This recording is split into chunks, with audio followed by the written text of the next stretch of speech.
wabarakatuh.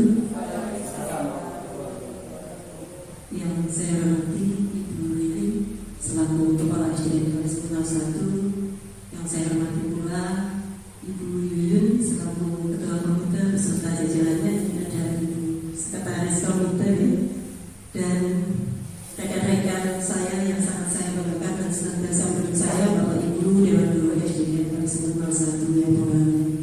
Syukur alhamdulillah dari Allah Subhanahu wa taala atas limpahan rahmatnya hari ini kita diberikan kesempatan untuk bisa bersama-sama bersilaturahmi dalam kegiatan inseminasi. Salam salam semoga senantiasa tercurahkan kepada junjungan kita Nabi besar Muhammad sallallahu alaihi wasallam. Bapak Ibu yang saya hormati, mengawali kegiatan inseminasi ini, mari kita bersama-sama membaca bacaan basmalah. Bismillahirrahmanirrahim. Selanjutnya kami mohon kepada Ibu Ririm selaku Kepala SDN Kelas 1 berkenan memberikan kata pengantar untuk kegiatan inseminasi ini.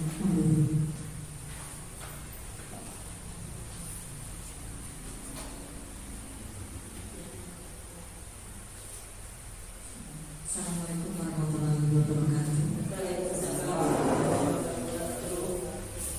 Yang saya hormati Bapak Ibu Guru Kelas 1,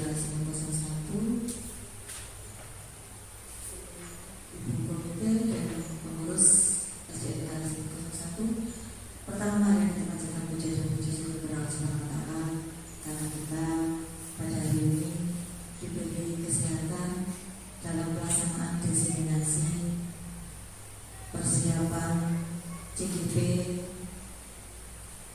bulan ini. Mudah-mudahan nanti pada pelaksanaan kegiatan diseminasi ini berjalan dengan baik dan lancar. Dan harapan saya teman-teman guru juga ikut mengikuti jejak dari Bu Nini selaku CGP, karena ini merupakan gebrakan yang sangat baik bagi Bapak Ibu guru di SDN Kelas 1 yang sudah merana ke kurikulum Indonesia, kurikulum Merdeka.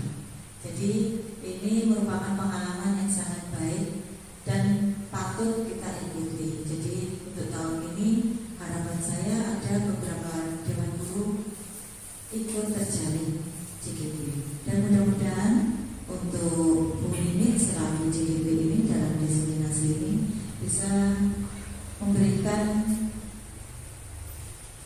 aura yang positif untuk teman-teman dan memberikan sesuatu yang baru, dan harapan saya mudah-mudahan Bu Nini menjadi guru penggerak. Pengumumannya tahu? Pengumuman belum nih, bulan November ini. Mudah-mudahan lolos jadi guru penggerak. Jadi kita semua bisa bersyukur mempunyai guru penggerak yang notabene memang sangat sulit untuk masuk ke dalam sebagai guru penggeraknya sendiri. Jadi memang harus ada niat dari lahir dan batin Bapak Ibu guru kalau ingin masuk ke menjadi CGP. Tapi harapan saya jangan dijadikan momok untuk nanti dan sebagainya, dan malah menimba ilmunya dari sana, karena sekaligus nanti Pak bisa menerapkan di pembelajaran anak-anak yang saat ini kita sudah masuk di dalam. Kiranya hanya itu Bu Nini sambutan dari saya. Mudah-mudahan diseminasi ini bermanfaat bagi kita semua dan menjadi jembatan sehingga panjenengan menjadi guru penggerak, benar-benar menjadi guru penggerak dan lolos dan lulus, dan semoga menjadi sukses ke depannya. Hanya itu saya akhiri. Wassalamualaikum warahmatullahi wabarakatuh. Disampaikan terima kasih kepada Bu Nini.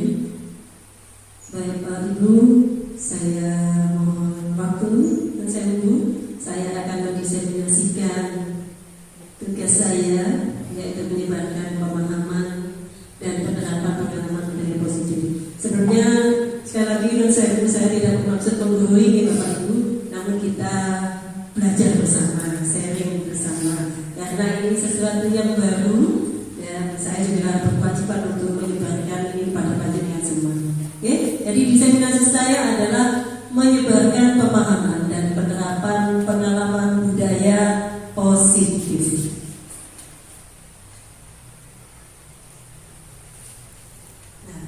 Oke Bapak Ibu, sebelum saya mulai kita ingatkan di sini ada kakaknya siapa Bapak Ibu? Wis pinter kan? Diajar Dewata. Ini adalah Bapak Pendidikan Indonesia. Menurut Bapak Pendidikan Indonesia Diajar Dewata bahwa tujuan pendidikan adalah menuntun segala kodrat yang ada pada anak-anak agar mereka dapat mencapai keselamatan dan kebahagiaan setinggi-tingginya, baik sebagai manusia maupun sebagai anggota masyarakat. Oleh sebab itu, pendidik hanya dapat menuntun tumbuh atau hidupnya kekuatan kodrat yang ada pada anak-anak agar mereka dapat memperbaiki lakunya, bukan dasarnya. Hidup dan tumbuhnya kekuatan kodrat anak.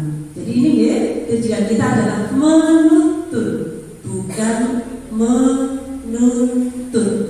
Ya, kita balik bersama Bapak Ibu ya. Karena kita kemarin kita lebih banyak menuntut ya. Saya juga itu pertama kali di benar ya.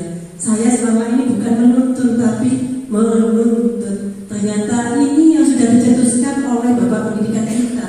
Tugas kita adalah menuntut. Ya, setelah tahu tujuan kita akan menuntun anak-anak agar mereka bisa mengembangkan kodrat, karena setiap anak itu lahir sudah punya kekuatan. Mereka sudah punya ini hanya belum terbentuk. Tugas kita menuntunnya ya, bukan mereka memperbaiki lakunya, bukan dasarnya. Karena dan lain sudah ada sifatnya seperti ini, kita memperbaiki agar bisa mencapai keselamatan dan kebahagiaan. Jadi harus bahagia. Anak-anak di sekolah kita jangan sampai tidak bahagia. Kalau di dua penggerak itu ada yang namanya salam dan bahagia. Di sini juga saya dengarkan salam dan bahagia. Bahagia nih Bapak Ibu ya? Bahagia bersih. Nah sekarang karena di sini saya tentang budaya positif. Apa sih budaya positif itu? Budaya positif adalah perwujudan nilai-nilai kebajikan, kebiasaan atau keyakinan universal yang diterapkan di sekolah dan berpihak padanya, sehingga dapat berkembang menjadi pribadi yang kritis, penuh hormat dan bertanggung jawab. Di sekolah kita sudah banyak kegiatan-kegiatan yang menunjukkan budaya positif. Salah satunya yang saya tampilkan di gambar ini yaitu kegiatan sholat berjamaah. Apa yang akan kita sharingkan bersama Bapak Ibu? Nanti dalam konsep inti budaya positif ada beberapa poin yang akan kita bahas bersama. Yang pertama adalah perubahan paradigma belajar, disiplin positif, motivasi perilaku manusia, kebutuhan dasar manusia, posisi kontrol guru, keyakinan kelas dan segitiga restitusi. Ada yang baru Bapak Ibu? Istilah-istilah baru, segitiga restitusi. Yang lainnya sudah sering didengar kan? Kalau keyakinan kelas sering mendengar? Betul. Baru kali ini nanti kita bahas bersama, oke? Baik. Suwe berarti ya, lumayan nih kita sekitar 1-2 jam untuk bersama-sama sharing tentang budaya ini. Ini ada foto anak-anak yang sudah menerapkan budaya-budaya positif di lingkungan sekolah. Kegiatan kerja bakti bersama, gitu ya. Saya lanjutkan Bapak Ibu.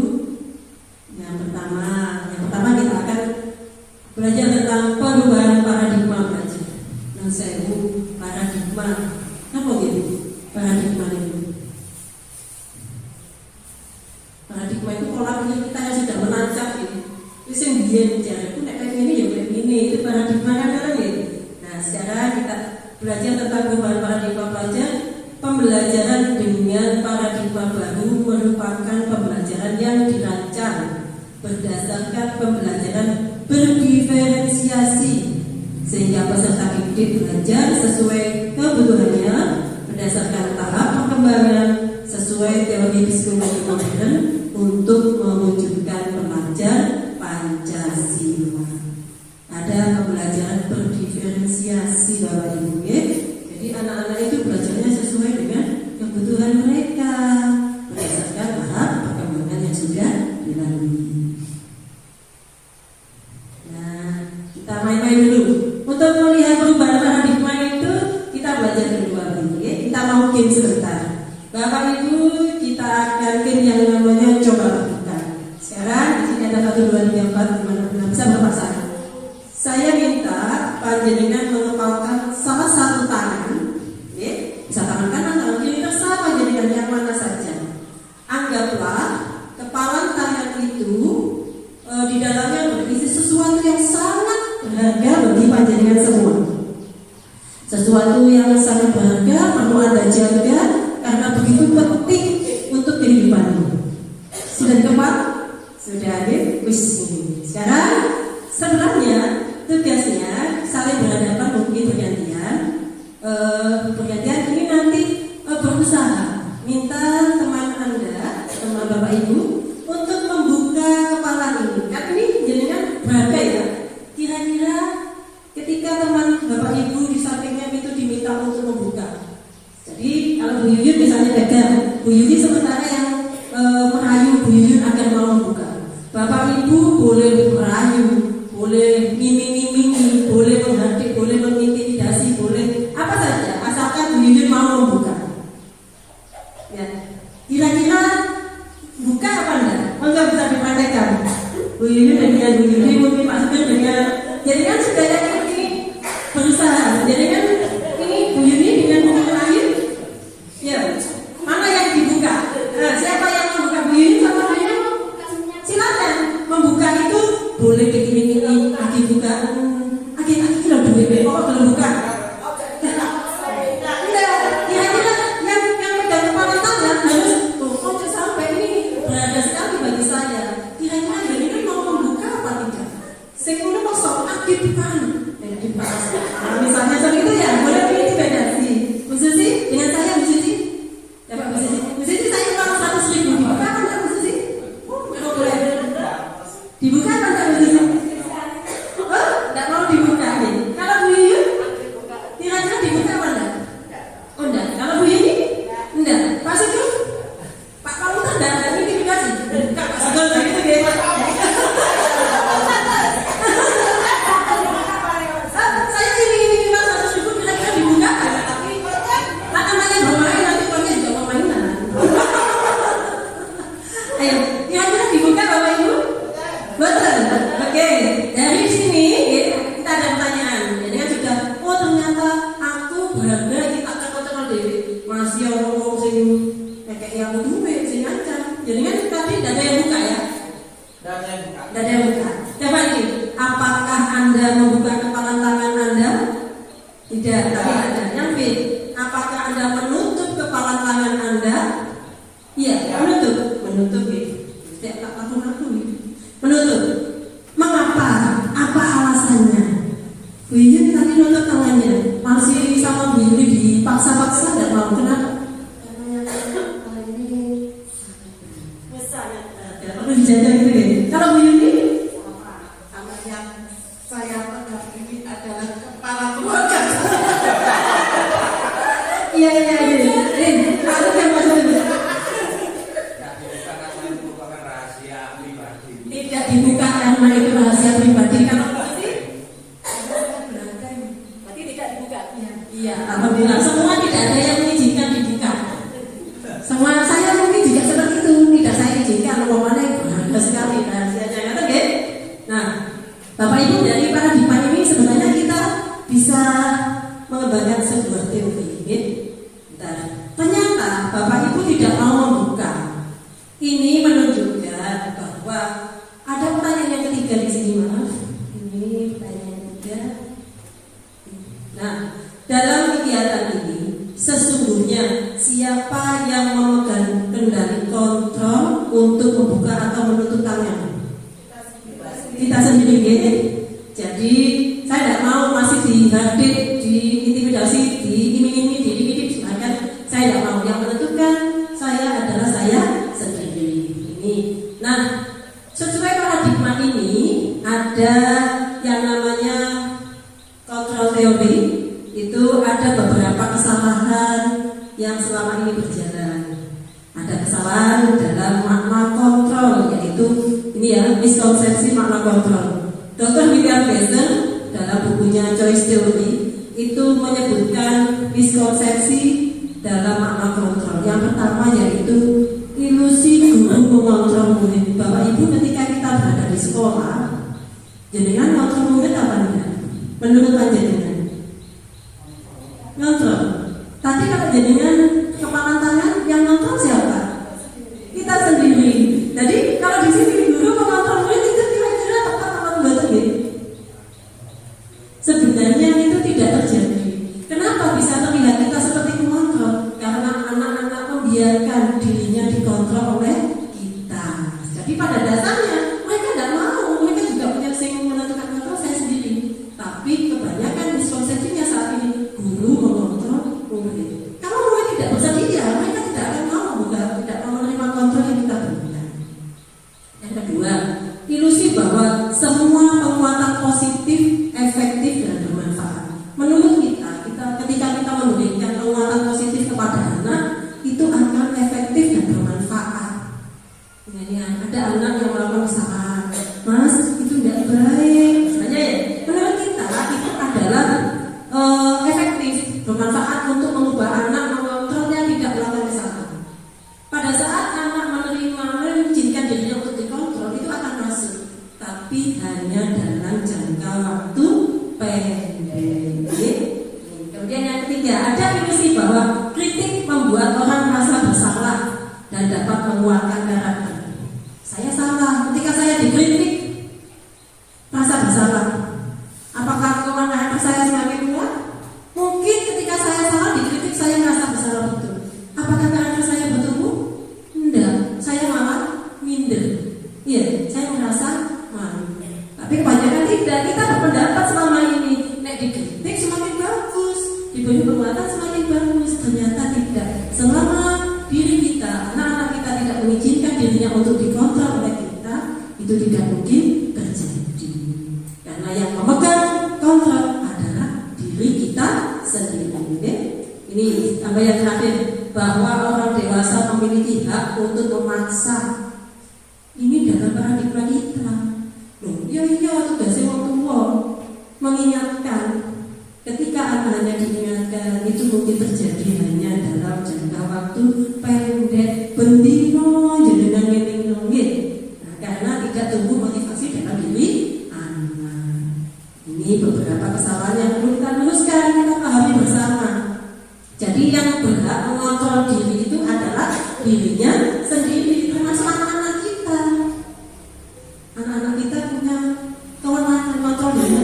Enggak, aku penting ini itu punya kewenangannya. Sekali lagi tugas kita adalah menuntun, bukan menuntun. Nah itu gitu, Bapak Ibu. Nah sekarang ini ada paradigma stimulus respon teori kontrol. Kita lihat berdasarkan stimulus respon, realitas kebutuhan kita sama. Misalnya masuk di sekolah ini, semua siswa kebutuhannya adalah menuntut ilmu. Ternyata dalam teori kontrol, realitasnya semua kebutuhan kita itu berbeda, tidak ada yang sama. Semuanya memang datang ke sekolah, tapi kadang-kadang kebutuhannya berbeda-beda. Ada yang datang ke sini tujuannya hanya untuk bermain, itu ada. Ada yang tujuannya jangan main, belajar sebagainya.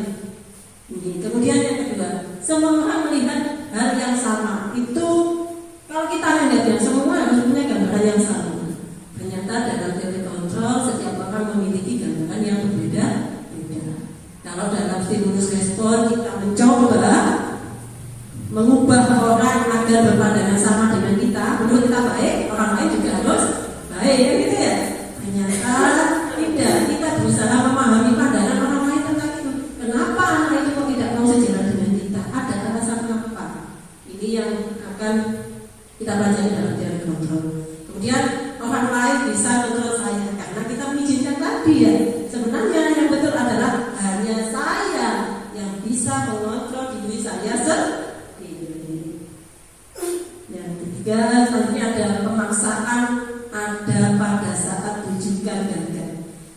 bukan enggak, bukan AG bukan.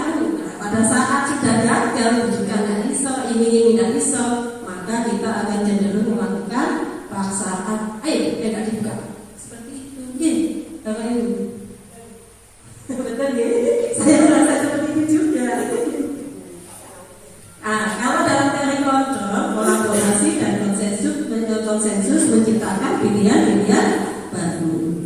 Dalam siklus respon ada pola berpikir menang kalah. Kalau jenengan tadi merasa tidak membuka kepalanya, yang merasa menang siapa? Antara Pak Yuyun sama Bu Yuyun. Bu Yuyun merasa menang kan? Dia menang, nggak bisa menang gitu ya. Tapi kalau dalam teori kontrol kita pikirnya adalah model menang-menang. Masih sing maksa buka ya menang, sing tidak terbuka ya menang.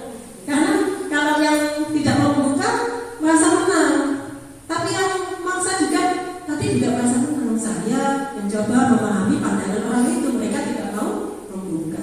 Ini dalam teori kontrol. Bisa juga. Nah, sekarang ada kata disiplin positif. Paling sering Bapak Ibu guru senang ya saya ngomong ini.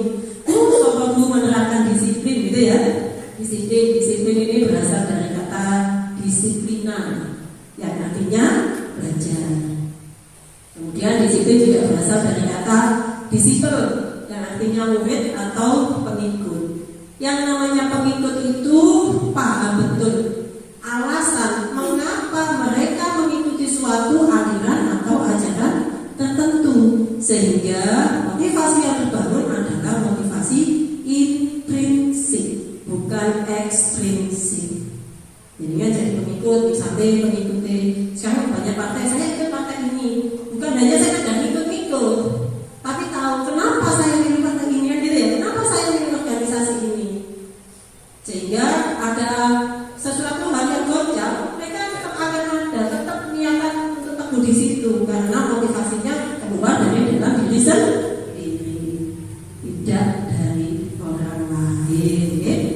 Disiplin diri akan membuat seseorang menggali potensinya menuju kepada sebuah tujuan mulia, sesuatu yang dihargai dan bermakna.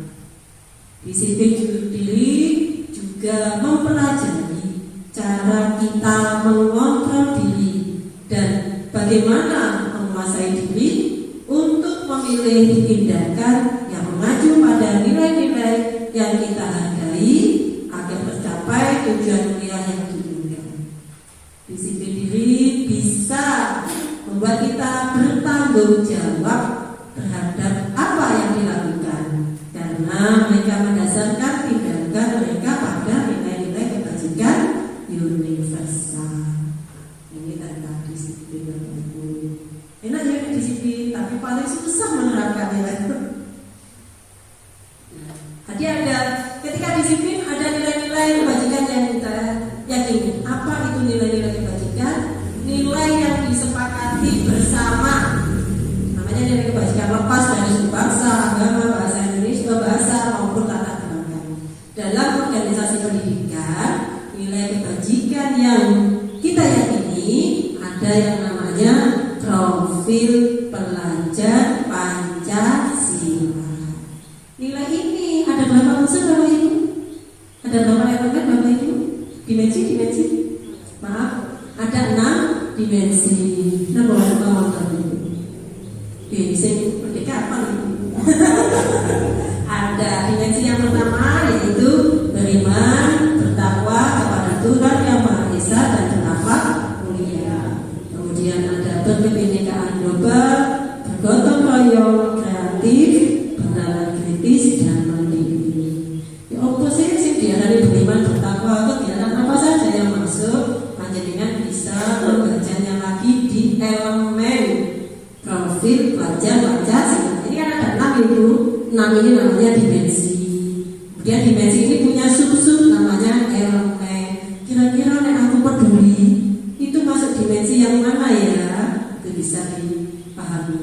Kalau dulu ada PPK, kalau dalam merdeka nilai kebajikan yang kita anut adalah profil pelajar Pancasila. Jadi semua instansi pendidikan di seluruh Indonesia berusaha untuk mewujudkan disiplin terhadap nilai-nilai kebajikan ini, yaitu profil pelajar Pancasila.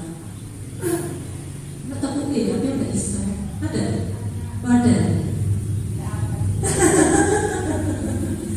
masih menjawabkan. Ini perlu Bapak Ibu TK mungkin ya, yang kelas-kelas bisa diterapkan, bisa mungkin ada beberapa nilai-nilai kebajikan yang harus kita yakini bisa ditempel di kelas. Saya sudah dari itu ada, tapi tidak terbaca ya di sini. Profil pelajar Pancasila saya memberikan. Nah, Bapak Ibu, ketika kita berbicara tentang disiplin, maka ada beberapa hal yang mendasari dalam penerapan disiplin itu. Yang pertama ada motivasi, kemudian ada hukuman, ada juga penghargaan. Kita berbicara tentang motivasi.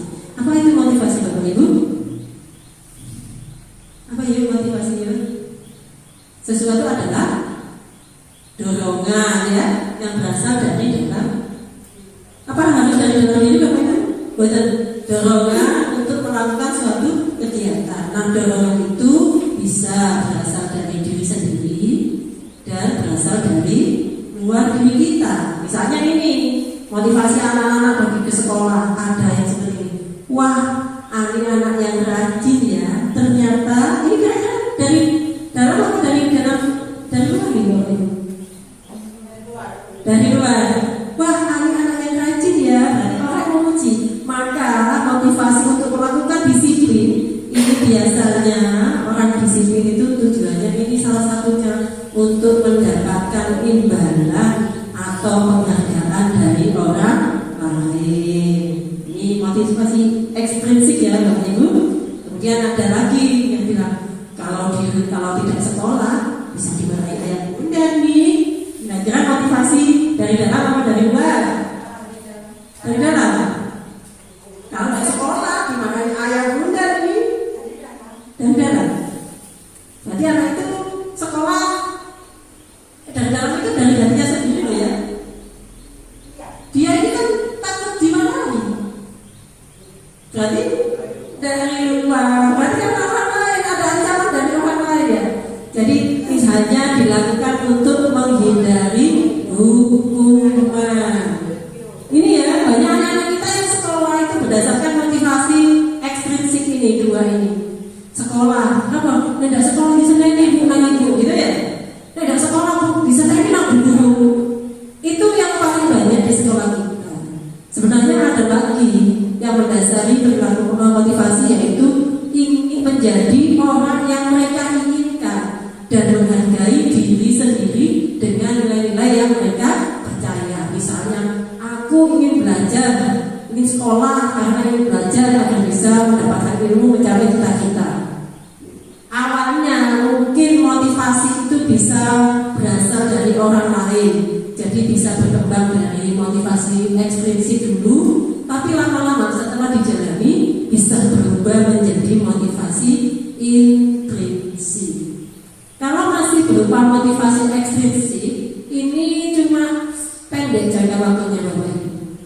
Soalnya itu terkawai dewe. Hanya karena tadi ingin dapat imbalan, dapat penghargaan atau menghindari hukuman, tidak bisa jadi. Tapi kalau motivasinya intrinsik, ini akan mampu bertahan dalam jangka waktu yang cukup lama, timbul kesadaran dirinya sendiri. Sama jadinya ketika melakukan sholat dulu, ketika kita masih kecil, motivasi untuk melaksanakan sholat adalah motivasi eksternal. Tidak sholat, dosa jari ini Bapak Ibu kan betul beda. Tapi setelah kita dewasa, kita paham apa tujuan hidup kita, maka sholat kita tidak lagi dimotivasi oleh eksternal, tapi dimotivasi oleh internal. Kita menganggap ini nilai yang saya yakini, bahwa saya diciptakan oleh Tuhan, diciptakan oleh Allah. Saya harus beribadah kepada Beliau, kepada Allah. Tidak ono, jadi ono orang tuane tetap sholat. Kalau dulu enggak, kita masih anak-anak ya. Jadi tiga ini adalah alasan ya,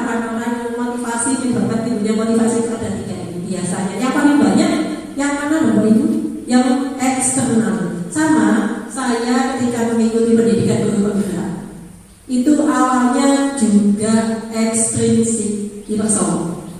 Ayo mendaftar. Pak Ibu seperti itu, oke? Apakah lama-lama muncul motivasi intrinsik di dalam diri saya? Iya, tapi kadarnya masih sekian persen. Setelah saya belajar, banyak ilmunya ya ternyata. Jadi supaya dia tugas dapat ilmu. Ketika tugasnya banyak lagi, motivasinya tetap belum ada. Nah, maka motivasi itu perlu terus dibangun Bapak Ibu, oke? Saya lanjutkan lagi. Nah, ini saat kita menerapkan disiplin positif, ada yang namanya hukuman, ada konsekuensi. Biasanya kalau kita menerapkan disiplin positif,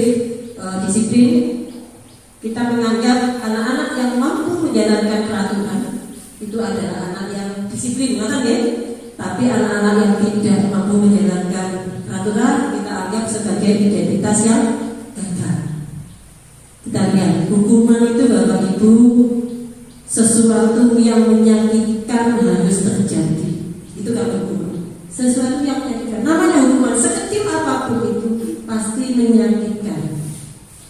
Yang kedua, hukuman itu membuat anak tidak nyaman dalam jangka waktu panjang.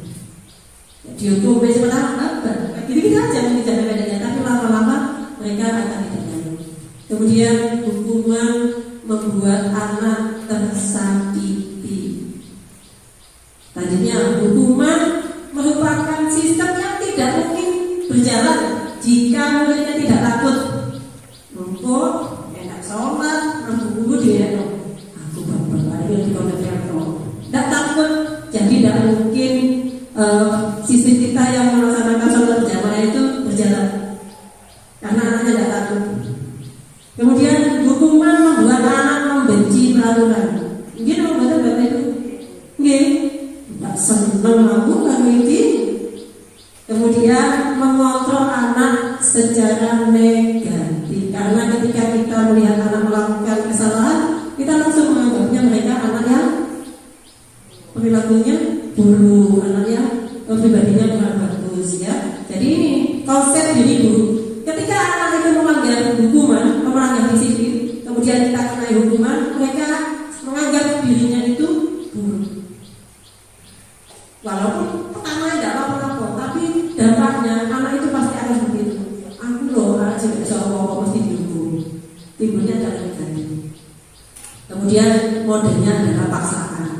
Karena hukuman ini biasanya dibuat oleh guru tanpa persetujuan dari anak.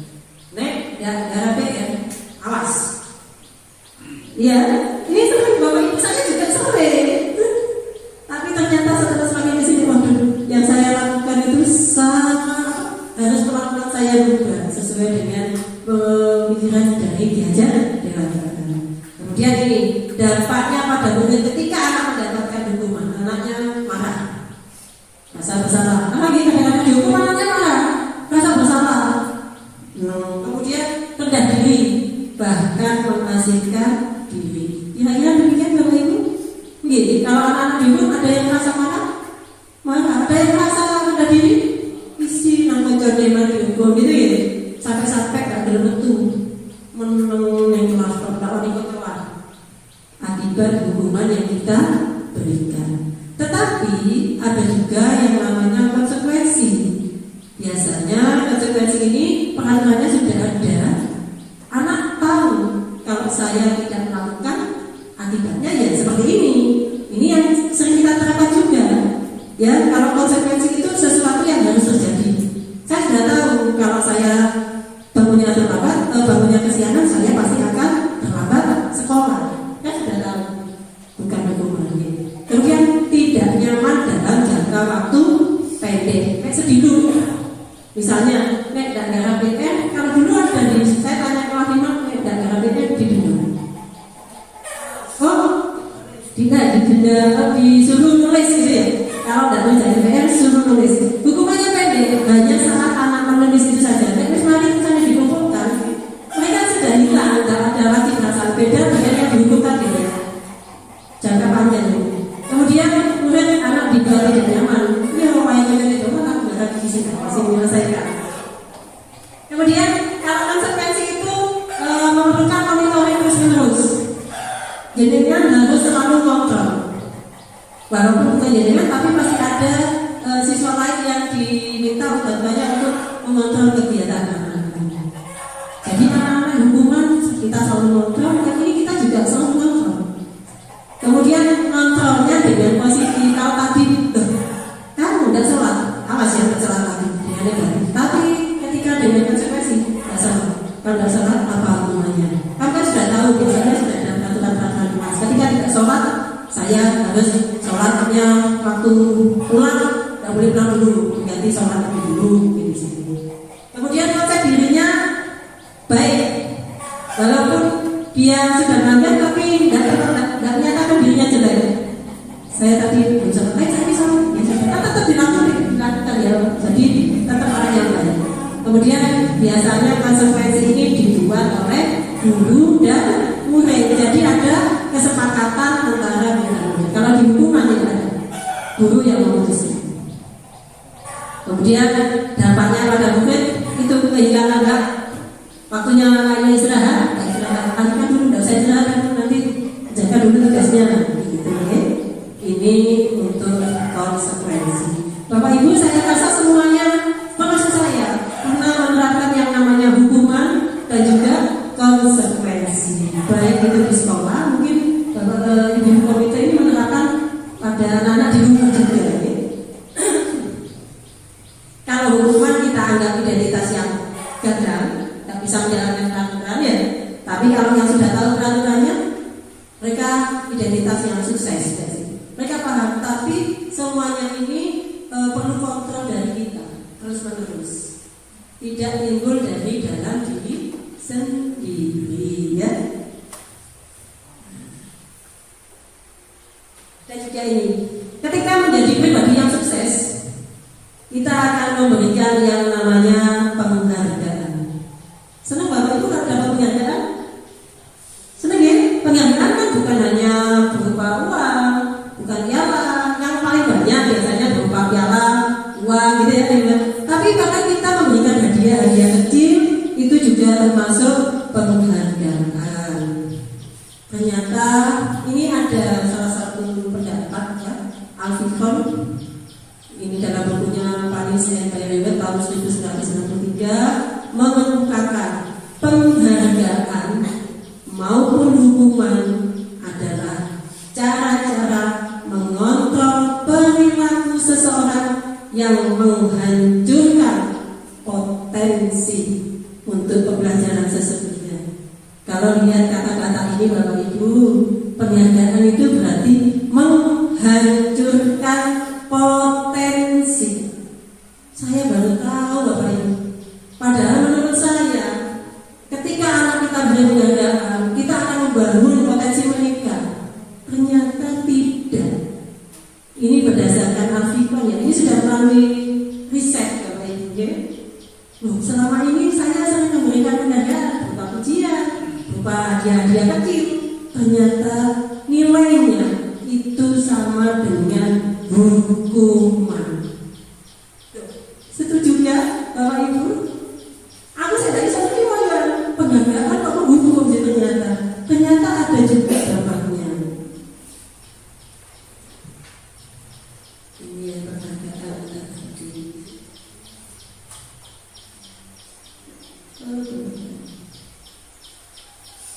Dihukum oleh penghargaan. Saat kita berulang kali menjanjikan hadiah, saat kita berulang kali menjanjikan hadiah kepada anak-anak agar berperilaku bertanggung jawab, atau kepada seorang murid agar mempelajari sesuatu yang baru, atau kepada karyawan agar melakukan kerjaan yang berkualitas, kita sedang berasumsi bahwa mereka tidak dapat melakukannya, mereka tidak akan memilih melakukannya. Kalau tidak kita beri penghargaan, anggapan kita mereka tidak akan melakukan. Jadi kita memberikan penghargaan. Ini salah satu cara memastikan potensi ternyata. Ayo yang bisa jawab, kasih uang 100. Anak-anak yang hanya ingin dapat nilai 100 itu yang akan berusaha. Jadi motivasinya kembali lagi adalah eksternal, tidak timbul dari dirinya sendiri. Ada efeknya ternyata penghargaan itu mempunyai pengaruh jangka panjang dan jangka pendek. Kemudian penghargaan ini juga tidak efektif, Bapak Ibu. Apakah panjenengan pernah menerapkan pemberian-pemberian yang merasakan efektif? Misalnya di kelas anak peringkat ranking 1, itu kan termasuk penghargaan ya Bapak Ibu. Ketika anak-anak mendapat ranking 1, apakah mereka menunjukkan perilaku disiplin untuk terus-menerus belajar tanpa ada pantauan dari Bapak Ibu guru, dari orang tua? Belum tentu gitu. Kemudian ini juga ada penghargaan merusak hubungan. Pernah merasakan Bapak Ibu? Ketika panjenengan memberikan penghargaan kepada murid panjenengan ranking 1 disebutkan, ini bermanti, saya senang. Bagaimanakah perasaan Bu Yuni, Bu Ayu, Pak Sugeng, Pak Uta, Bu Susi ketika tidak mendapatkan ranking 1? Bisa-bisa saya dimusuhi ya? Mesti saya ranking 1 kok aku kok datang ranking gitu ya? Ini salah satu alasan. Di play-off ternyata penghargaan itu merusak hubungan. Memang kita tidak sadar ya, selama ini kita lakukan. Maka salah satu alasan di guru ketika tidak ada ranking, ya karena ini ada pembelajaran ini bahwa penghargaan itu merusak hubungan. Sejual siji malah dari kontroli. Soalnya ini banget. Ini ya, saya aduh dihukum oleh penghargaan tertentu. Saya disanjung ternyata malah kita dihancurkan. Kemudian penghargaan menurunkan kualitas. Ketika ada lomba, anak-anak kita membangun kelas ini semangat pada kelas untuk mendapatkan juara. Ketika tidak ada lagi, bagaimana yang terjadi Bapak Ibu? Kelasnya bagaimana yang bisa nanti menurunkan kualitas. Wis Maria. Iya. Kemudian ini juga mematikan kreativitas. Anak-anak yang diberikan penghargaan cenderung kreativitasnya itu berkurang dibandingkan dengan anak-anak yang tanpa apa-apa. Kita misalnya, ayo anak-anak yang bisa mengerjakan ini, saya beri ini. Misalnya sudah diberi penghargaan seperti itu. Mereka hanya lama sekali mikir kira-kira ya apa yang bisa mencapai. Tapi beda dengan anak-anak yang tidak menginginkan apa-apa. Mereka langsung berkreasi sendiri untuk jawab soal ini tanpa ada penghargaan. Mereka punya pola pikir sendiri. Kita hanya perlu mengarahkan mereka. Jadi penghargaan itu juga dapat mematikan kreativitas. Yang terakhir ada penghargaan itu menghukum. Kayak tadi ya, anggapannya kalau kita diberi ini berarti kita sudah menganggap orang itu tidak mampu melaksanakan apa-apa tanpa ada penghargaan. Bingung nih kalau ini, bingung atau ada pemikiran baru, sadar, oh selama ini saya salah. Saya sadar, saya bukan banyak tapi pernah menerima penghargaan. Tapi saya punya pengaruh juga, ternyata saya merasakan penghargaan itu merusak hubungan. Hubungan saya dengan rekan kerja saya rusak gara-gara penghargaan. Kualitas saya sebagai guru rusak juga karena penghargaan. Banyak sekali pengaruhnya. Kira-kira penghargaan diperlukan apa buatan di Bapak Ibu? Ya diperlukan, disesuaikan dengan situasi dan kondisi. Jadi Bapak Ibu sudah bisa membedakan ketika anak-anak menjalankan disiplin positif, ada hukuman, ada konsekuensi, ada penghargaan, ada tiga-tiganya. Ternyata penghargaan itu tidak diperlukan di Bapak Ibu. Yang diperlukan adalah menumbuhkan keyakinan mereka secara internal. Jadi caranya itu bisa tumbuh dengan sendirinya, yakin tanpa iming-iming penghargaan ataupun hukuman. Karena hukuman dan penghargaan itu semuanya sama identitasnya gagal.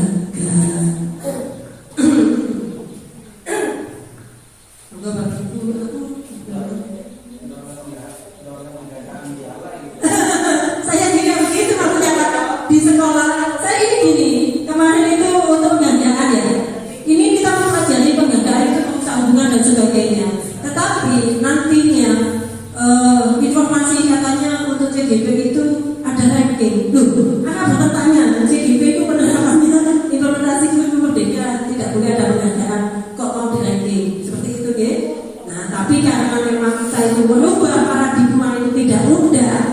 yo ndak iso langsung digoyetno semaput kabeh Bapak Ibu gitu. Jadi pelan-pelan. Monggo kita awali dari diri kita sendiri, baru nanti beranjak ke mungkin keluarga. Bagaimana lagi kalau Bapak Ibu di dalam kelas, baru nanti ke sekolah. Saya juga gitu. Di sekolahku ini mari kayak gini alas. Ternyata itu mematikan kreativitasnya anak. Beda loh ya, ketika kita mengadakan lomba pertama kali, ada lomba-lomba, anak-anak itu kreativitasnya macam-macam. Tapi besoknya lomba lagi, misalnya yang pakai menang itu oleh hadiah. Ini sudah terbiasa, berarti tidak akan sewah pertama kali diadakan. Karena kreativitasnya belum tersentuh tadi itu, tidak tersentuh oleh hukuman maupun penghargaan itu tadi. Bapak Ibu coba, panjenengan sudah tahu bagaimana yang hukuman tadi dan konsekuensi. Kira-kira kalau Bu ini tadi mencatat 100 kali itu termasuk hukuman atau konsekuensi Bu Yuni? Konsekuensi. Sudah disepakati. Pak Mukhtar, kalau nyuruh anak-anak bersihkan WC, kira-kira hukuman atau konsekuensi Pak Mukhtar? Lihat awalnya. Kalau di kelas saya biasanya ada tata tertib. Kalau di kelas ini tata tertib kita bersama. Seperti bayar iuran saya juga bayar. Iya. Gitu. Ketika itu kesepakatan, ya berarti masuk di konsekuensi. Jadi ada bedanya ya. Tadi Bapak kita menyebutkan peraturan kelas, ada kesepakatan, selain kesepakatan ya. Kalau berbunyi peraturan kelas, maka cenderung ke arah hukuman ya, tadi karena peraturan. Beda lagi kalau kesepakatan kelas, bukan lagi hukuman yang muncul, tapi adalah konsekuensi.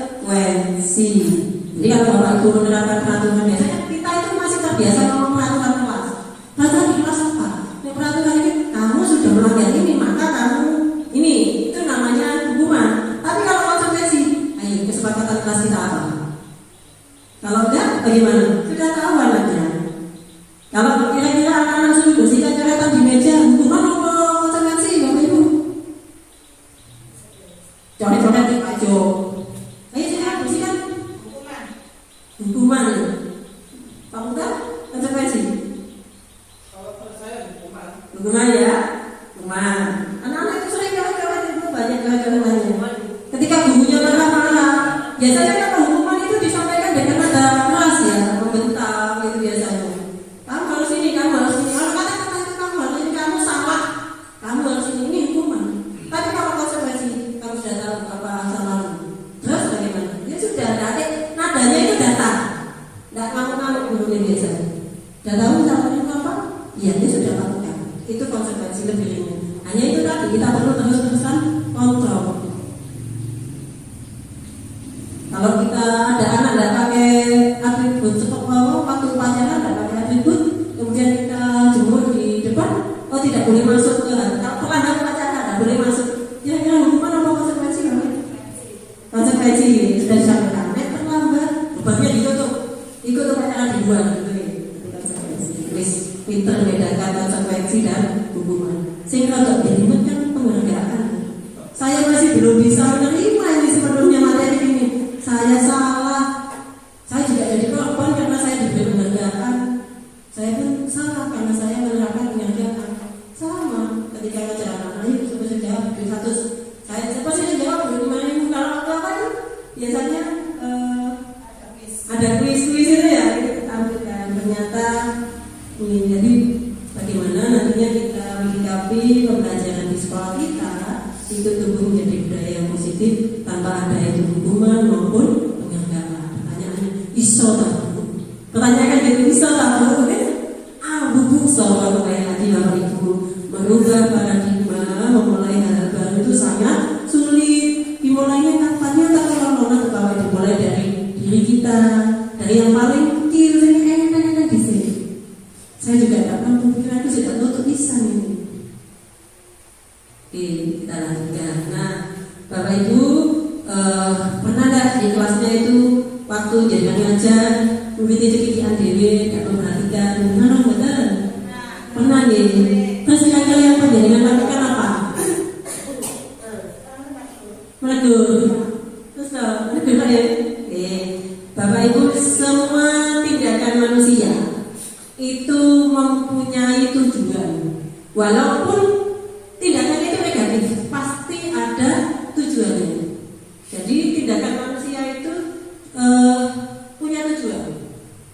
Apa itu tindakan positif maupun tindakan negatif? Apa tindakan itu dilakukan untuk memenuhi kebutuhan dasar manusia. Kebutuhan dasar manusia itu berdasarkan Dr. William Glasser dalam choice theory ada 5. Yang kita tahu biasanya kayak bertahan hidup. Ternyata ada 5 hal itu. Kebutuhan dasar manusia yang pertama adalah bertahan hidup. Contohnya apa Bapak Ibu? Kebutuhan untuk bertahan hidup. Contohnya makan, kemudian minum, gitu ya. Kemudian ada kebutuhan kasih sayang dan rasa diterima. Kita senang ya kalau disayangi. Saya senang Bapak disayangi Pak. Anak-anak juga demikian. Mereka memerlukan kasih sayang dan rasa diterima. Yang ketiga ada kebutuhan akan kebebasan. Anak-anak itu juga perlu bebas. Anak tugas bebas, ini bebas. Apa? Saya melakukan tindakan biasanya. Tindakan yang negatif. Bahkan cuma tinggalkan biasanya. Anak-anak mungkin juga demikian. Mereka membebaskan kegiatan lain untuk memenuhi kebutuhan akan kebebasan. Yang selanjutnya ada kesenangan. Kebutuhan akan kesenangan. Aku lebih senangnya itu lari-lari. Lah gurunya ngajarin nulis. Akhirnya apa? Ini rame. Soalnya aku nggak seneng, Bu. Kebutuhannya tidak terpenuhi. Ya, jadi ini kita nanti akan belajar dari kasus-kasus. Kalau anak-anak di sekolah itu apa yang dilakukan dalam rangka memenuhi kebutuhan apa? Kemudian yang ada kebutuhan akan penguasaan. Ini adalah 5 kebutuhan dasar manusia menurut Dr. William Glasser dalam choice theory. Bapak Ibu, kalau misalnya ada anak suka narjet, di sini dulu kita ada ya suka narjet. Kira-kira itu apa yang mau dipenuhi sih? Kebutuhan dasar mana yang mau dipenuhi? Kalau ada anak yang suka narjet itu, nggak tahu kan? Kita tanya dulu anaknya, kamu dapat uang saku apa tidak? Kan gitu ya, misalnya. Dia melakukan seperti itu narjet itu pasti punya tujuan. Tujuannya memenuhi kebutuhan ini. Misalnya, saya tidak dikasih uang sama ibu saya. Akhirnya waktu saya lapar. Ya saya minta uang teman-teman saya. Ini salah satu. Oh ternyata setiap tindakan siswa kita itu punya alasan, punya tujuan. Bu Susi, kelas 1 bagaimana? Adakah satu kasus saja yang mungkin menunjukkan kebutuhan dasar yang belum terpenuhi? Sementara masih belum. Ini belum tampak. Pak Mukhtar punya satu kasus? Mungkin saya pernah lihat ini, Bu. Kelas 6 itu gurunya bingung. Ketika Bu Ayu ngajar, anak-anak ramai. Bu Ayu ngomong, Bu, anak-anak Pak ajar aku lah Bu, dan kan Bu, aku harus ini. Ayo Mas, cepetan kok, dah diajar sampai sih Bu.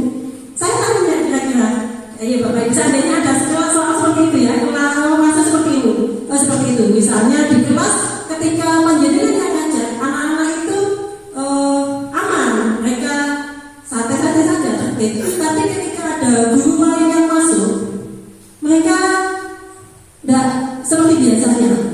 Ono kami ini, ono kira-kira kita teliti dulu apa yang akan dipenuhi oleh anak itu dari sikap itu. Pak Mukhtar punya cerita mungkin? Ada cerita menarik sebenarnya. Ketika kemarin saya nangani anak-anak yang mencari hal yang kebutuhan khusus itu. Jadi ketika saya tegur, intinya dia tertawa saja. Dia tertawa. Padahal anaknya normal, yang normal. Iya. Seperti itu. Jadi ketika saya tanya, ternyata dia ingat sesuatu yang intinya bergurau dengan adiknya. Seperti itulah. Ketika itu langsung kita putus,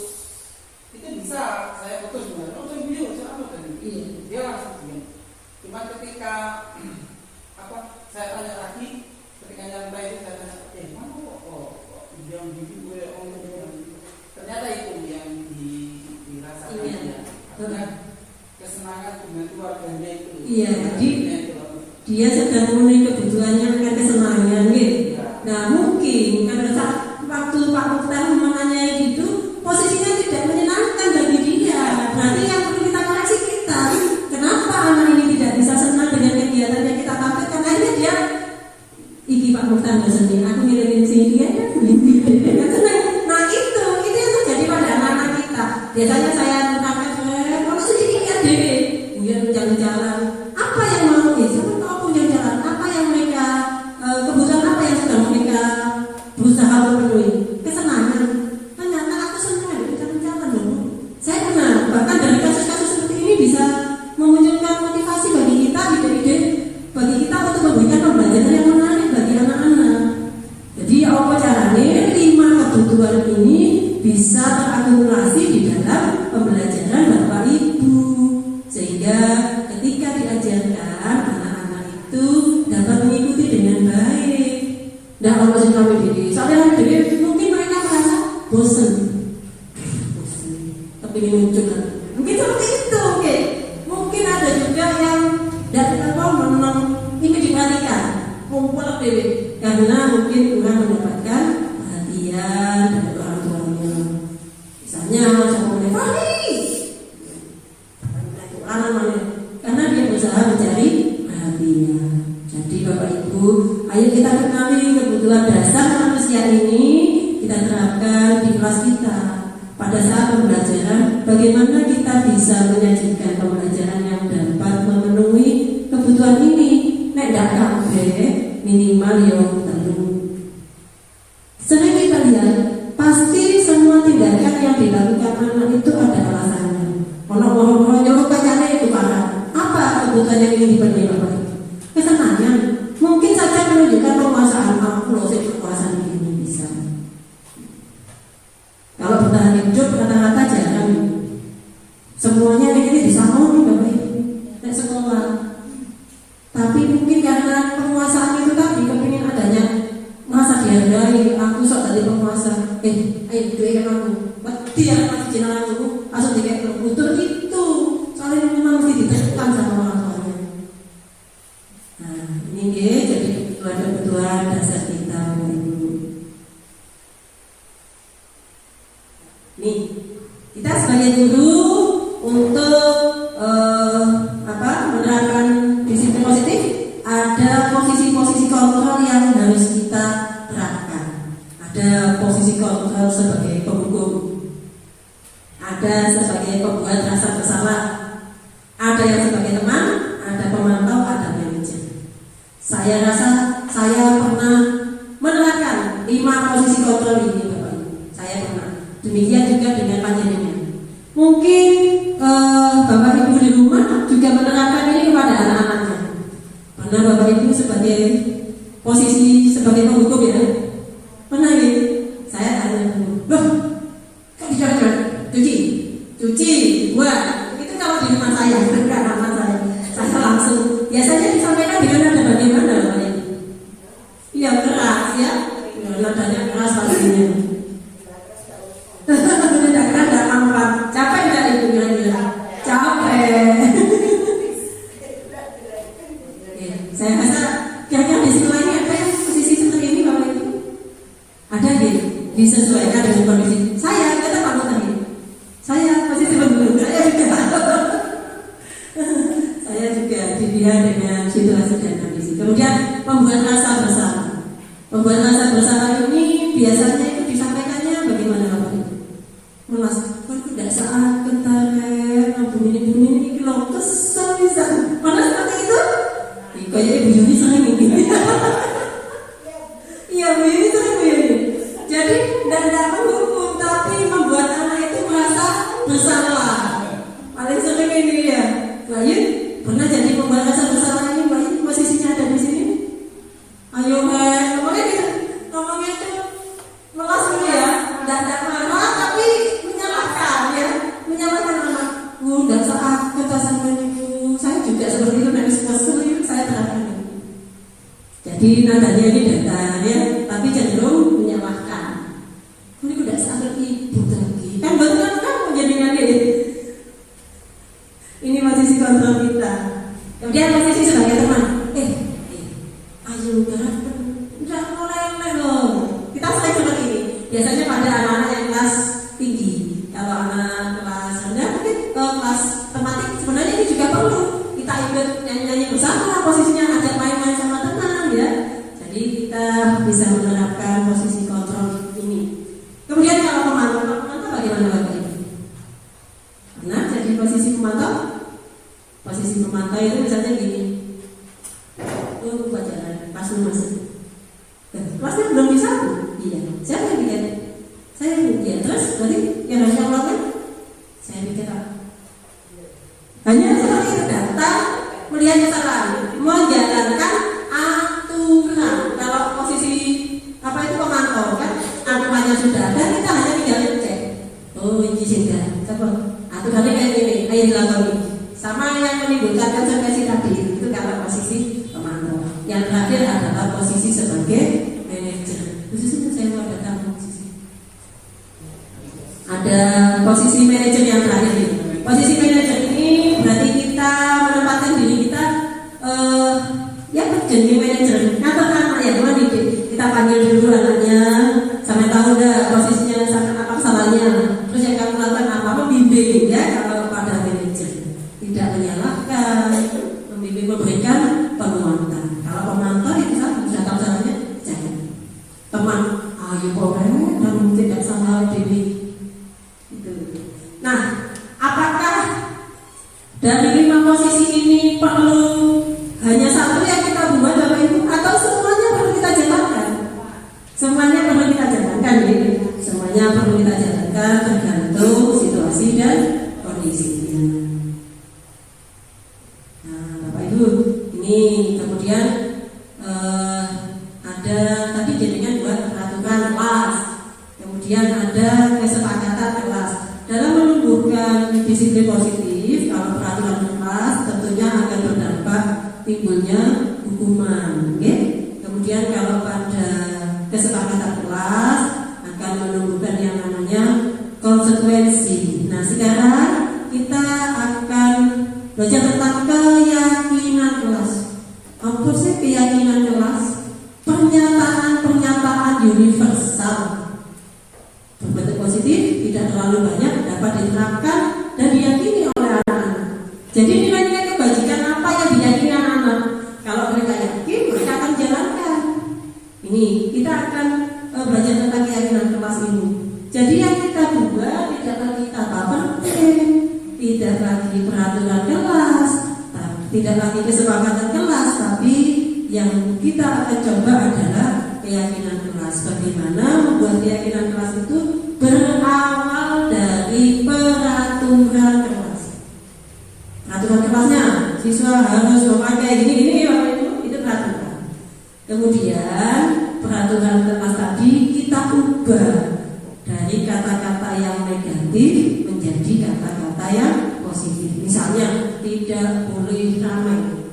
Di situ ada kata apa Bapak Ibu yang negatif? Ada kata apa? Tidak boleh ramai. Dan negatifnya yang mana? Tidak boleh. Dalam keyakinan kelas kita tidak menggunakan kata-kata negatif, tapi menggunakan kata-kata yang positif. Maka tidak boleh ramai kita ubah bahasanya menjadi bagaimana? Tidak boleh ramai. Tidak kan dihilangkan. Kalau tidaknya dihilangkan berarti ramai di dalam kelas gitu ya. Bisa kita ganti misalnya mengganti kalimat tidaknya itu tidak apa. Diganti kalimatnya boleh. Misalnya disiplin, berarti kan tidak ramai tidak. Atau menghormati orang lain misalnya. Menjaga ketenangan ini di tempat seperti itu. Jadi dalam kata tidak membuang sampah sembarangan. Menjaga kebersihan seperti itu. Jadi kita susah ya ngomong dalam kata nggak boleh itu susah kita sekali mau menghilangkan kata itu susah. Nah makanya itu karena itu sudah jadi paradigma kita. Ayo sudah pelan-pelan kita ubah. Dalam kata tidak boleh. No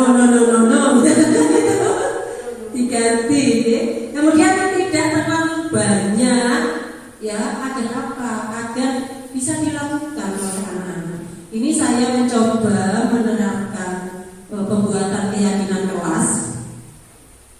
Di kelas saya coba dulu, tapi terputus. Oh, tapi videonya sudah ada semua.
tidak mengejek teman dengan nama orang tua. Ketika saya gabungkan, ini termasuk kegiatan apa, nilai apa, ternyata saling menghormati. Jadi itu saya ambil.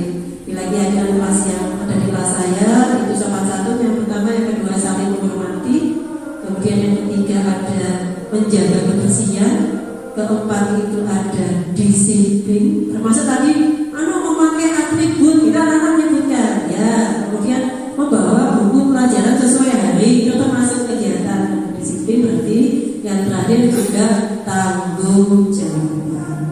Menurut saya ya, dan anak-anak nilai itu perlu dilakukan, diyakini sama anak-anak, maka setelah itu terbuat, terbentuk, tugas kita adalah membuatnya di kertas yang besar. Ini sempat saya lakukan, kemudian ditandatangani oleh seluruh siswa dan guru, baru ditempel dan dilaksanakan oleh kelas tersebut. Ini harapan saya setelah dijaminasi ini, Bapak Ibu bisa membuat keyakinan kelas di masing-masing kelas, sehingga nanti tanpa di saya belum terbentuk secara memang belum. Tapi paling tidak panjenengan yang sudah ada peraturan kelas, sudah ada kesepakatan kelas, bisa dikembangkan untuk menjadi keyakinan kelas. Oke Bapak Ibu, ini saya tunggu bersama-sama, saya juga belum selesai. Kemudian ini Bapak Ibu, ada yang namanya, ini istilah-istilah baru yang tadi panjenengan, apa itu namanya restitusi. Restitusi adalah proses menciptakan kondisi bagi murid untuk memperbaiki kesalahan mereka, sehingga mereka bisa kembali pada kelompok mereka dengan karakter yang lebih kuat. Restitusi juga merupakan proses kolaboratif yang mengajarkan murid untuk mencari solusi untuk masalah mereka dan membantu murid berpikir tentang orang seperti apa yang mereka inginkan dan bagaimana mereka harus memperlakukan orang lain. Ketika anak melakukan kesalahan, biasanya kalau kita yang memberi hukuman, kemudian ketika mereka kembali ke kelompoknya ada rasa malu. Ya, tapi dalam restitusi tidak.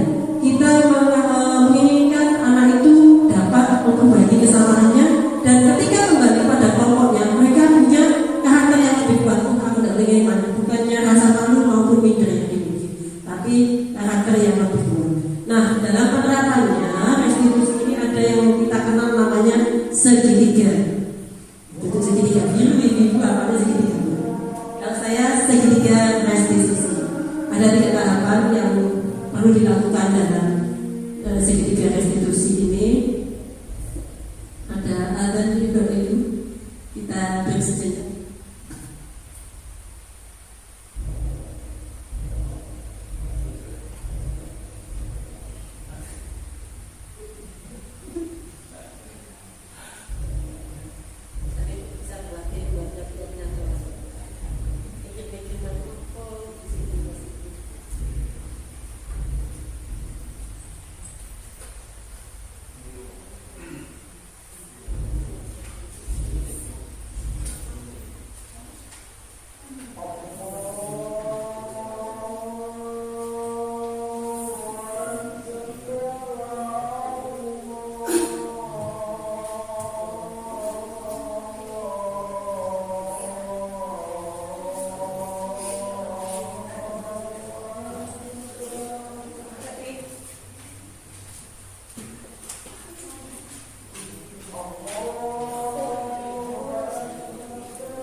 tahapan dalam segitiga restitusi. Secara tidak langsung sebenarnya kita pernah melaksanakan restitusi, kita sering bawain. Hanya langkah-langkahnya mungkin tidak berurutan atau ada langkah yang tidak kita lakukan. Langkah pertama dalam segitiga restitusi adalah menstabilkan identitas. Jadi mengubah dari anak yang identitas gagal menjadi identitas sukses. Ya, ini biasanya kita ada kata-kata seperti ini.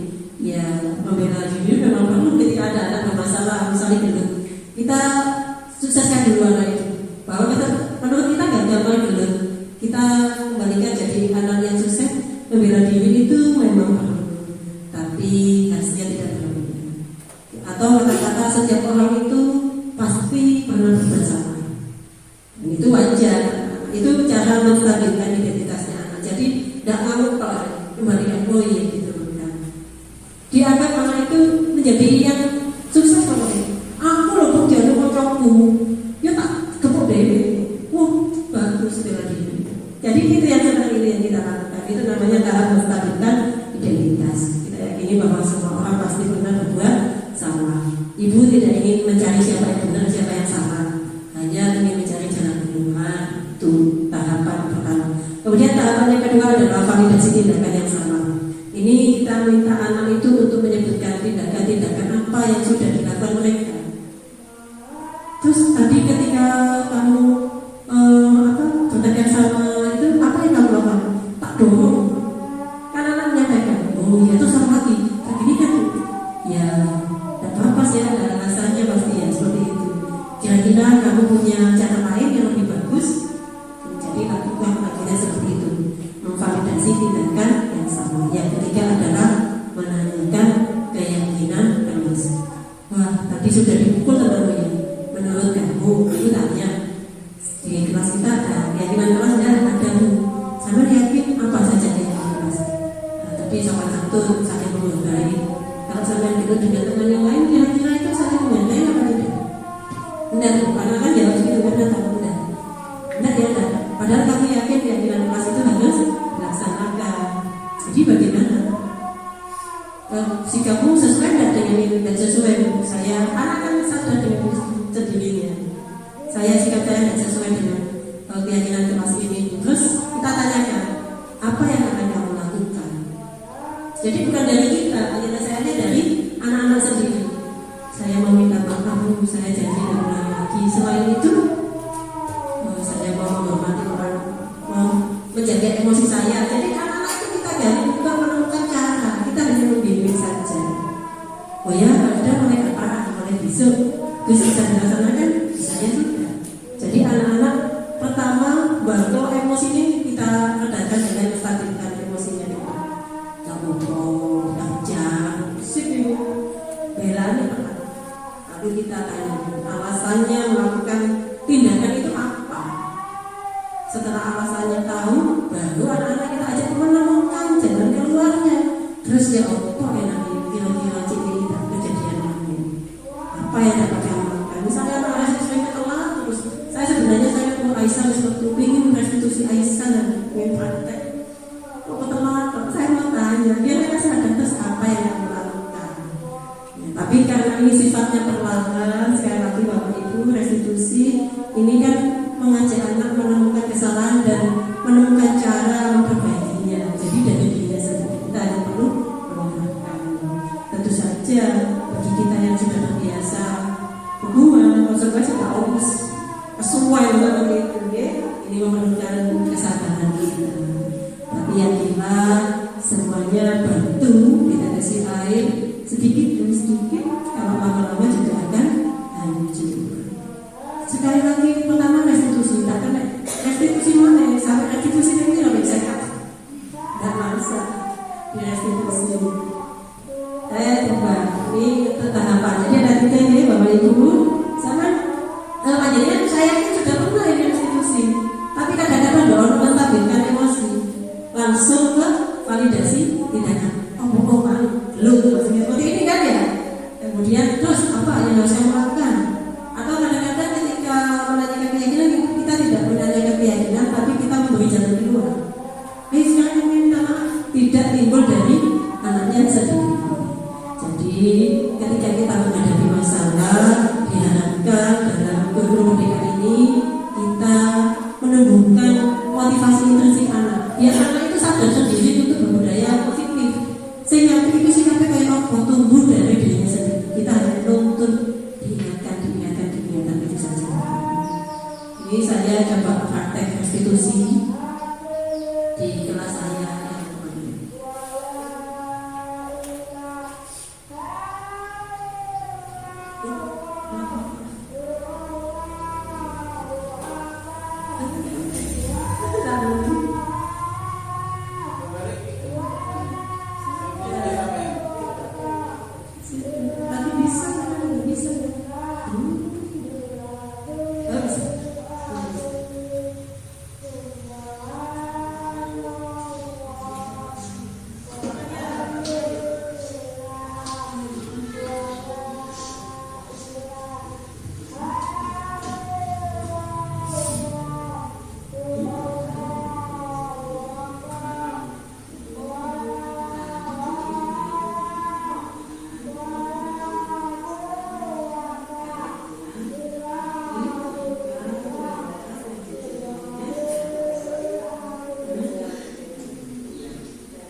Ya, ini Bapak Ibu contoh restitusi saya kepada salah satu siswa saya. Jadi kasusnya dia ini sering nasjid ke temannya, minta uang ke temannya. Akhirnya ada beberapa temannya yang melaporkan ke saya. Saya panggil, saya tanyakan. Saya tanya dia jujur, anaknya pernah minta uang temannya Pak saya berapa kali? Beberapa kali disebutkan. Saya tanya alasannya apa? Katanya kalau istilah istirahat mau beli makanan uangnya sudah habis karena pagi itu digunakan untuk jajan duluan. Jadi pagi-pagi anak-anak jajan duluan sehingga uangnya habis. Waktu istirahat sudah tidak punya uang, akhirnya minta teman-temannya. Setelah saya panggil, saya tanyakan keyakinan kelasnya yang disepakati yaitu saling menghormati, kemudian menjaga sikap menjaga keamanan itu, kemudian ada juga bertanggung jawab itu. Dia menyebutkan nilai yang dilanggar itu dia sudah membuat lingkungan ini tidak aman dan juga tidak menghormati orang lain. Saya tanyakan, kamu mau berusaha memperbaiki, ya caranya bagaimana? Saya tidak tanya lagi, saya bawa bekal saja. Ya sudah bagus bawa bekal. Setelah itu dia mencoba kalau pagi tidak jajan, jadi mengelola uang sakunya. Uang sakunya digunakan kalau pagi jajan boleh, asalkan pagi siangnya masih ada, sehingga ketika istirahat dia masih bisa jajan, tidak sampai minta ke teman. Itu yang bisa saya lakukan padanya, dan dia menerima, bersegera melakukan restitusi tersebut. Ini adalah refleksi tanggapan dari hakim. Saya sudah begini, saya kira akan dimarahi dengan juga. Saya tidak berdiskusi apa yang saya buat dan menemukan jawabannya. Terima kasih untuk ini sudah memberi saya. Jadi ketika anak kita panggil Bapak Ibu, alasannya mesti dijemput, dia pasti sudah merasa bersama sendiri. Tapi ternyata ketika dipanggil, saya tanya, tadi bagaimana masalahnya dipanggil? Saya kira mau dimarahi, terus ternyata diajak diskusi sama Bu ini, dikasih jalan seperti itu. Itu Bapak Ibu untuk segitiga restitusi. Harapan saya ketika kita mengalami konflik dengan siswa, ada peserta didik kita yang tidak melakukan disiplin positif, kegiatan segitiga restitusi ini bisa dilakukan oleh Bapak Ibu guru yang lain. Sekali lagi ini sangat-sangat membutuhkan kesabaran dari kita. Sekali lagi pelan-pelan. Bu Ayu bisa direstitusi siswa-siswanya. Ini Bu Ida juga di kelas 3. Karena banyak sekali anak-anak yang mulai budaya positifnya ini sudah mulai lentur. Termasuk yang kemarin itu nih, saya sempat gini waktu di musola, aduh Pak Mukhtar sulit, awas ya. Itu saya sampai pun anunya sekali diseminasi budaya positif. Saya sempat gitu. Ini Bapak Ibu. Jadi kita tidak menggunakan kata-kata yang negatif untuk menumbuhkan budaya positif di sekolah kita ini, sehingga sekolah kita bisa menjadi tempat yang nyaman, aman untuk anak menuntut ilmu, bisa mengembangkan dirinya, sekolah yang ramah, dan bisa sebagai tempat untuk mencapai keselamatan dan kebahagiaan bagi anak-anak kita. Ini dari saya, Bapak Ibu. Sekian diseminasi dari saya. Bisa mohon plusnya untuk saya, Bapak Ibu. Nah, demikian tadi Bapak Ibu diseminasi dari saya. Mohon maaf jika banyak kekurangan. Setelah itu saya ingin meminta ada pertanyaan maupun refleksi dari Bapak Ibu guru yang ada untuk saya. Monggo, ada pertanyaan? Bu Yun, ada pertanyaan? Ada Bu Yuni? Ada Pak Mukhtar? Harus pertanyaan. Oh, betul. Boleh refleksi. Monggo Pak. Ini bisa biar bagus ya. Nah, dia ada gambarnya. Terima kasih. Assalamualaikum warahmatullahi wabarakatuh. Alhamdulillah kita diberi diseminasi tadi oleh Bu Yuni dalam program calon CGP. Seperti itu.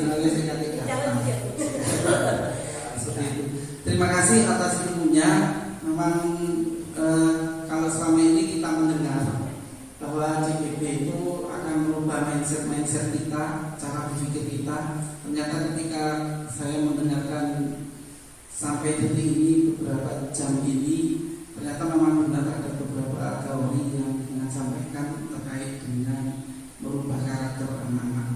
Meskipun sebenarnya banyak pertanyaan, tapi pertanyaan itu sebenarnya arahnya bukan ke jenengan sebenarnya, tapi lebih ke teori-teori itu. Karena dalam rumus guru itu ada tujuan pembelajaran dan sebagainya. Ketika contohnya gini, ketika anak-anak memberi instruksi, ayo anak-anak baris, ini tidak mungkin. Jadi kita juga melihat tujuan pembelajaran dan lain sebagainya. Itu sebenarnya yang menjadi pertanyaan saya, tapi mudah-mudahan nanti bisa menyusun dengan sehingga pertanyaan itu bisa saya tanyakan ke para narasumber yang di Guru Mudirah. Terima kasih, ini ilmunya yang jelas. Mindset saya mungkin sama teman-teman ada sedikit berubah terkait dengan menegur anak-anak seperti itu. Karena selama ini mindset yang kita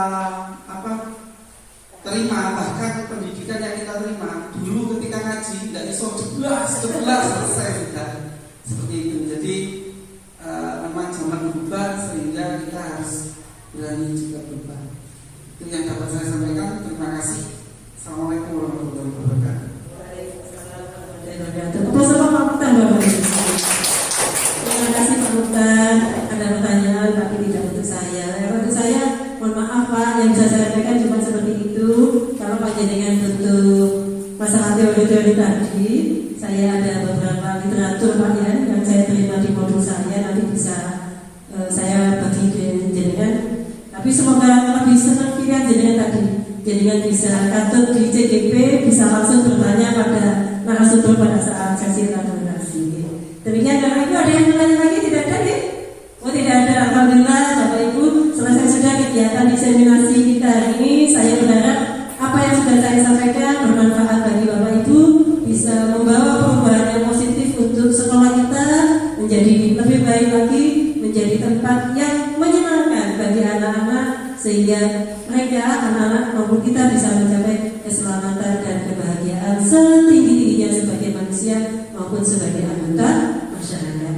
Saya sejak pribadi mohon maaf bila ada kesalahan, dan terima kasih yang tak terhingga buat Pak Jenengan yang sudah meluangkan waktunya untuk mengikuti kegiatan diseminasi ini. Saya rasa hanya itu dari saya. Monggo kita akhiri kegiatan hari ini dengan bacaan hamdalah bersama-sama. Alhamdulillah. Terima kasih Bapak Ibu.